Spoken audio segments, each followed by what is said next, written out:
کابل کې د چاپیریال ساتنې ملي ادارې له لوري د عامه پوهاوي ورځنی سیمینار جوړ شو. د هیواد د 100 تنو دیني عالمانو په ګډون دغه علمي سیمینار د چاپیریال ساتنې د ملي ادارې او همدارنګه د ریحا موسسې له لوري په دې موخه جوړ شو ترڅو د ټولنې وګړو ته د چاپیریال ساتنې د ارزښت په اړه دیني عالمان عامه پوهاوی ورکړي. دغه سیمینار چې موږ نن واخیسته د ریحا موسسې او همچنان د چاپیریال ساتنې د ملي ادارې لخوا نه جوړ شوی و چې د 100 نه زیات علما کرامو پکې ګډون درلوده او دلته د دینی پلوه د چاپیریال ساتنې اهمیت د اقلیمي بدلون څخه د مخنیوي کوم موارد چې شریعت کوم باندې امر کوي په هغې باندې بحث شو. همچنان د ریحا موسسې له لوري د دغه سیمینار اړوند ټوله تخنیکي معلومات او هغه معلومات چې تر ډیره حده پورې علما کرامو هغې ته لاسرسی نه درلوده هغه یې دلته بیان کړه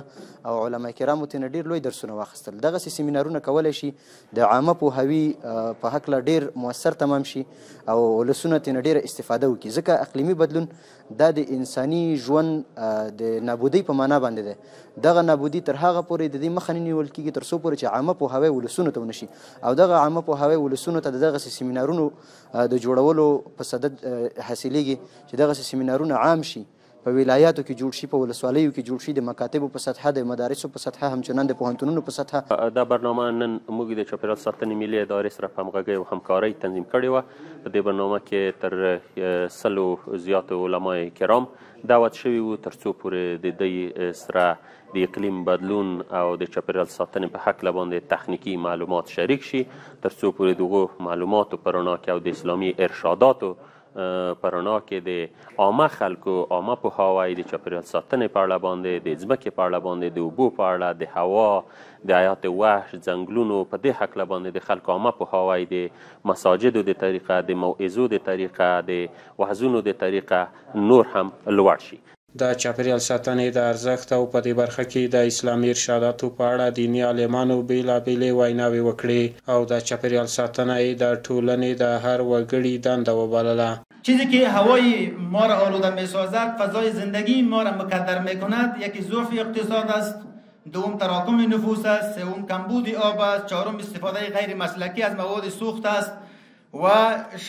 پنجم منظم نبودن دستفروشان و قصابان است، ششم گشت و گذار موترهای دودگین، هفتم نبود فرهنگ شهرنشینی و هشتم وجود تشنابه‌های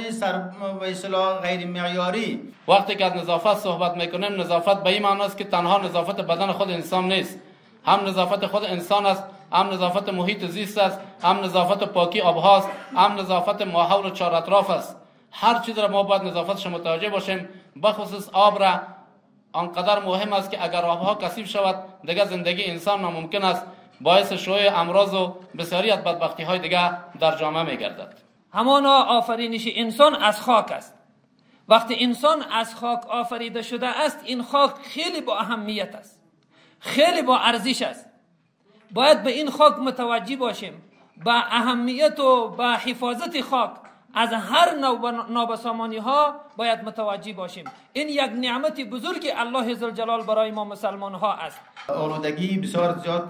کثافت به هوا پراکنده میکند، حتی محیط ماحول خراب میکند. د نړۍ په پرمختللو هیوادونو کې د صنعت او تولید د کچې لوړوالی او چاپیریال پاکوالي ته نه پاملرنه د دې لامل شوي دي چې په نړۍ کې ناوړه اقلیمي بدلونونه رامنځته شي چې ورسره نور هیوادونه هم اغیزمن شوي دي. په دغه مراسمو کې په نړیوالو غږ وشو چې له افغانستان سره د اقلیمي بدلون د مخنیوي په برخه کې همکاري وکړي. نړیوالو نه مو دا غوښتنه ده